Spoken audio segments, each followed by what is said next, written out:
I'm Rocky Anderson, former mayor of Salt Lake City, presently executive director of High Road for Human Rights, and I've lived in the Salt Lake City area almost all of my adult life.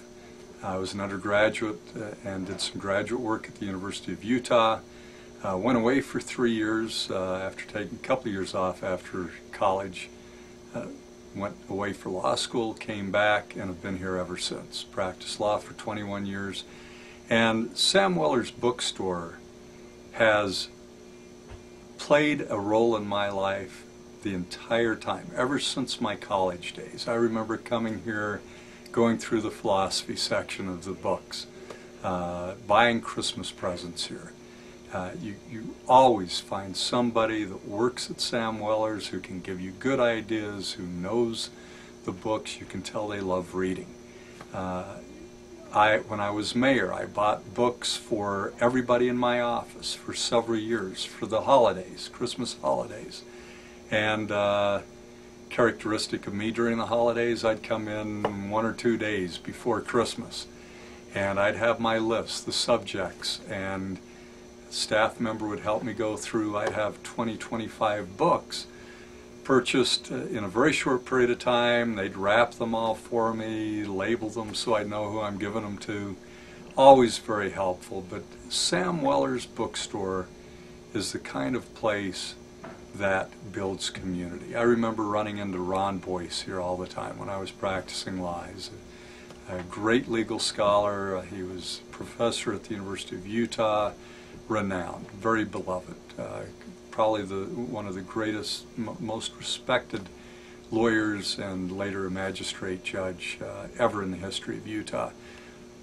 I'd come in here during my lunch hour. My law office was just down the street, run into Ron. He'd always be packing some books out. He was probably Weller's Books' best customer, I would think.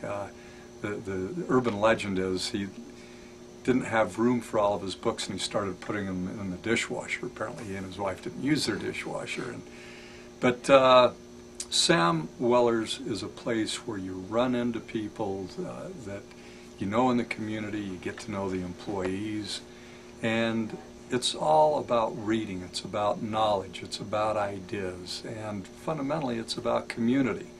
And that's what differentiates these great bookstores from the big category killers. I went into Barnes & Noble one year. I've got to admit I ran in to get a book real quickly. I was in the neighborhood and ran in, wanted a recent work of fiction. Asked the person behind the counter, can you give me a recommendation? I'm looking for a recent work of fiction. And he looked at me quizzically and he said, what do you mean? And that's the kind of experience you have in those big boxes. You get your selection during busy times, you wait in line, in this cattle line to go up and give them your money. It's no different than walking into Walmart. It's a world apart from that to come into a place like Zion's Books, Sam Weller's. It's always a pleasure. The smell, the feel of the place, the interactions with the staff and others in the community.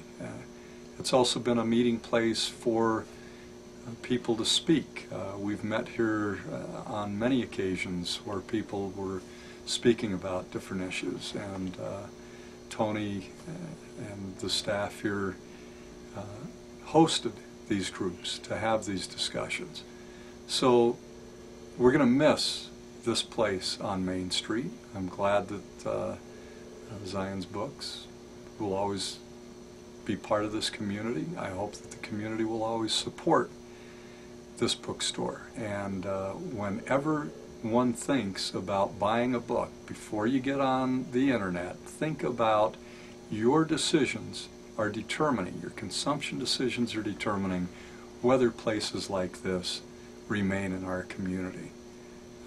Our community isn't the same without these charming locally owned bookstores, and we need to support them.